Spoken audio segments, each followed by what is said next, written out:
petit TikTok un peu triste, je vous avoue. J'ai un peu pour vocation de le faire pour rendre hommage à Saul qui est derrière.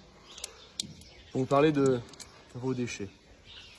Vous savez, quand on vous dit faut pas jeter les déchets dans nos parcelles, on n'est pas vos poubelles, déjà de une, je suis pas éboueur. De deux, c'est pas gratifiant de retrouver les déchets des autres dans ces parcelles. C'est comme si moi j'allais jeter mes ficelles usagées, mes bidons phyto dans vos jardins. Je pense que vous n'apprécierez pas. Moi, c'est pareil. Et au-delà de ça, pour l'aspect bien-être animal et risque que cela peut engendrer pour nos animaux. Aussi bien pour eux que pour nous, parce que ça aurait pu être moi qui les prenais à pleine main et qui me coupait.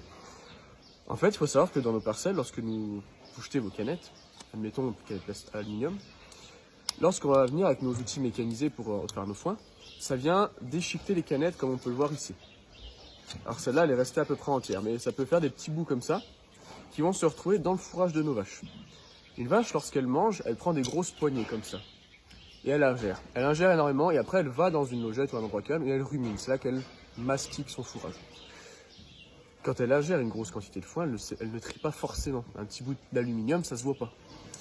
C'est comme si toi tu prenais des grosses poignées dans un tas de foin, potentiellement tu risques de te couper parce que tu ne verras pas ce morceau d'aluminium. Et une fois dans le rumen de la vache, il faut savoir que le rumen c'est un gros muscle qui se contracte comme ça pour brasser le foin, brasser son contenu, on va dire ça comme ça. Parce que nous c'est un fourrage, mais ça peut être un silage ou quoi. Et ce morceau tranchant, parce qu'il faut savoir qu'une canette c'est comme une lame de rasoir, ça vient donc lacérer l'intérieur du rumen de la vache. C'est comme si vous aviez votre estomac qui se contractait comme ça, avec une lame de rasoir dedans, et que ça vous lacérait de l'intérieur. Vous voyez la douleur? Je pense que, je ne peux pas trop montrer la position, j'ai pas envie de me faire bannir, mais je pense qu'elle a souffert vraiment cette nuit. Ça fait déjà 15 jours qu'elle est malade, 15 jours qu'on la soigne. Antibiotiques, anti-inflammatoires, prestations de vétérinaire, et des soins, et de l'attention, parce que du coup elle n'arrive plus forcément à se lever. Donc on lui a amené à manger dans la logette. C'est du temps passé, c'est du temps perdu pour voir sa vache crever dans la nuit en souffrance. Je pense qu'il y a un moment donné, je peux même pas peser mes mots, j'en ai marre. Je vais arrêter d'être poli, je sais pas ce que je vais faire, mais ramassez vos foutus déchets. Ça vous coûte quoi de garder une canette que vous avez consommée dans votre bagnole et la jeter au tri en rentrant? Ça vous coûte quoi? Moi, ça me coûte une vache, ça me coûte des frais vétérinaires. Cette vache, elle venait de véler. Elle avait la vie devant elle, littéralement. Elle aurait pu faire encore 5 veaux, 6 veaux, comme c'est le cas chez nous.